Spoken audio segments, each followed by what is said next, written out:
नमस्कार दोस्तों, आपका स्वागत है मेरे YouTube channel carry on horror tales में। तो दोस्तों, मैं आपके लिए लेकर आया हूँ एक सच्ची घटना पर आधारित कहानी। ये कहानी कोई काल्पनिक कहानी नहीं है दोस्तों। इस कहानी का हमने नाम रखा है मौत का रास्ता, जहाँ से कोई लौट नहीं सकता। तो चलिए दोस्तों, हमारे साथ बने रहें कहानी का आनंद लेने के लिए। तो कहानी को शुरू करते हैं। ये उस रात की बात है, मैं और पापा घर पर अकेले थे। हम लोग टीवी ही देख रहे थे। मेरे जहन में एक सवाल आया जो मैंने पापा से पूछा। पापा, आपने ऑटो चलाना क्यों छोड़ दिया? मेरे इस सवाल को सुनकर पापा ने टीवी बंद किया और मेरे सवाल का जवाब देते हुए कहानी की शुरुआत की। पापा ने मुझे बताया कि ये उन दिनों की बात है जब मैं भाड़े का ऑटो रिक्शा चलाता था। उन दिनों एक दिन मुझे भाड़ा कम मिला था, जिसकी वजह से मेरा मूड कुछ ठीक नहीं था।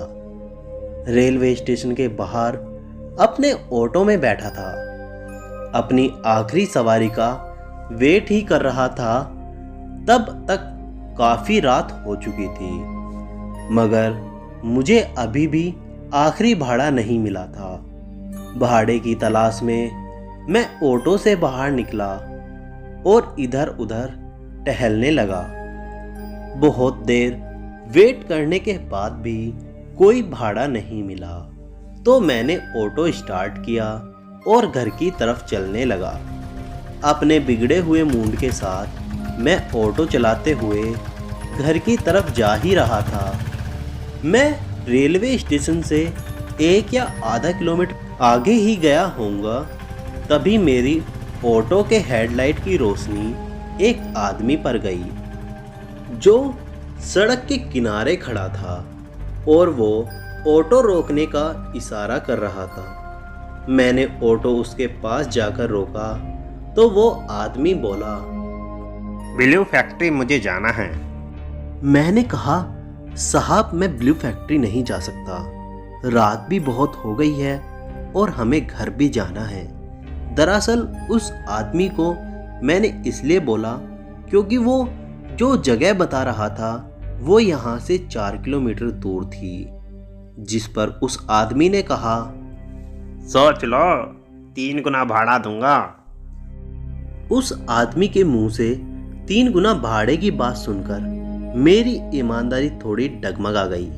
फिर मैंने उस आदमी को ऑटो में बैठने का इशारा किया। उस आदमी को ऑटो में बैठने के बाद मैंने ऑटो आगे बढ़ा दिया। ऑटो चलाते समय मेरे दिमाग में 3 गुना भाड़े की बात चल रही थी। सुबह से बिगड़ा मेरा मूड अब सही हो गया था। उस बुरे सफर के दौरान उस आदमी ने अपना मुंह से एक लफ्ज तक नहीं निकाला।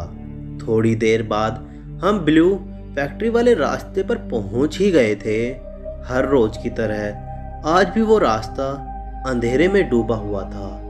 हमारा ऑटो उस अंधेरे को चीरता हुआ आगे बढ़ रहा था। तभी पीछे बैठे आदमी ने कहा, बस यही रोक दो ऑटो।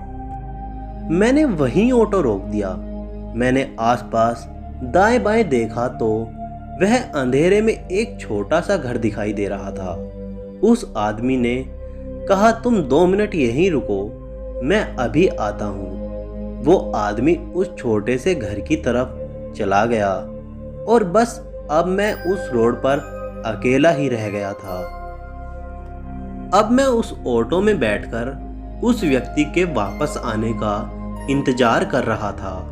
इसी बीच मैंने अपना मोबाइल चेक किया कि घर से कोई फोन तो नहीं आया है। तो मैंने देखा कि घर से 3 मिस कॉल थी और फिर मैंने घर पर फोन किया कि मैं ब्लू फैक्ट्री वाली रोड पर हूँ, मुझे थोड़ी देर होगी आने में। घर पर बात हो जाने के बाद मैंने फोन रखा ही था कि वो आदमी घर से बाहर निकलकर मेरी तरफ आने लगा और ऑटो में आकर बैठ गया और बोला, भाईजान, ऑटो वहीं वापस ले लो। मैंने ऑटो वापस घुमा दिया। मेरे पीछे बैठा वो आदमी उस घर से वापस लौटकर आया तो मुझे थोड़ा परेशान लग रहा था। तभी मैंने उस आदमी से कहा, भाई साहब आप थोड़े परेशान लग रहे हैं। आदमी का कोई जवाब नहीं आया। कोई जवाब ना पाकर मैंने अपनी आंखें ऑटो के आरवीएम यानी कि रियर व्यू मिरर की तरफ घुमाई तो मुझे पीछे कोई भी व्यक्ति बैठा हुआ नजर नहीं आया। जब मिरर में कोई नहीं दिखाई दिया तो मैं चौंक गया और हैरानी भरी नजरों से मैंने पीछे मुड़कर देखा तो वो आदमी वहीं पिछली सीट पर बैठा नजर आया। उस आदमी को आरवीएम में देखकर मुझे लगा कि शायद नींद की वजह से मेरी आंखों ने गलत देखा होगा। मैं सामने देखते हुए ऑटो चला ही रहा था तो मेरी नज़र सामने खड़ी एक लड़की पर गई। मैंने ऑटो रोक दी। वो लड़की बोली, भैया स्टेशन चलोगे? मैंने अपना सर हिलाकर ऑटो में बैठने को कहा और पीछे पलटकर उस आदमी से कहा, साहब थोड़ा साइड हो जाना। उस लड़की ने पीछे देखा और तुरंत ही मेरी तरफ देखा और बोली, भैया आप किससे बात कर रहे हैं? पीछे तो कोई नहीं है। जिस पर मैंने बोला, क्या मैडम पीछे बैठे हैं ना साहब, एक काम करो आप साइड में बैठ जाओ। जिस पर वो लड़की अजीब तरह से मेरे मुंह ताकते हुए पिछली सीट पर बैठ गई। उसके बाद मैंने ऑटो आगे बढ़ा दिया। मुझे उस लड़की की बात खटक रही थी। उस लड़की ने ऐसा क्यों बोला कि पीछे कोई भी नहीं है? ये सोचते हुए मैंने अपनी निगाहें आरवीएम की तरफ घुमाई तो मैंने देखा शीशे में लड़की और आदमी दोनों दिखाई दे रहे थे, मगर इस बार उस आदमी का चेहरा बहुत खौफनाक था। उसकी शक्ल देखकर ऐसा लग रहा था कि उसका चेहरा कई गाड़ियों के नीचे कुचला हुआ हो। डर से मेरा शरीर पसीने में लथपथ हो गया। डर के मारे मैंने ऑटो की स्पीड बढ़ा दी। वो आदमी तिरछी आंखों से मुझे घूरने लगा। डर के मारे हाथ कांपने लगे थे, जिस वजह से मैं ऑटो का स्टीयरिंग नहीं संभाल पाया और मेरी ऑटो एक पेड़ से जा टकराई। सर पर चोट लगने की वजह से मेरी आंखें बंद हो गईं। जब मेरी आंख खुली तो मैं हॉस्पिटल में था।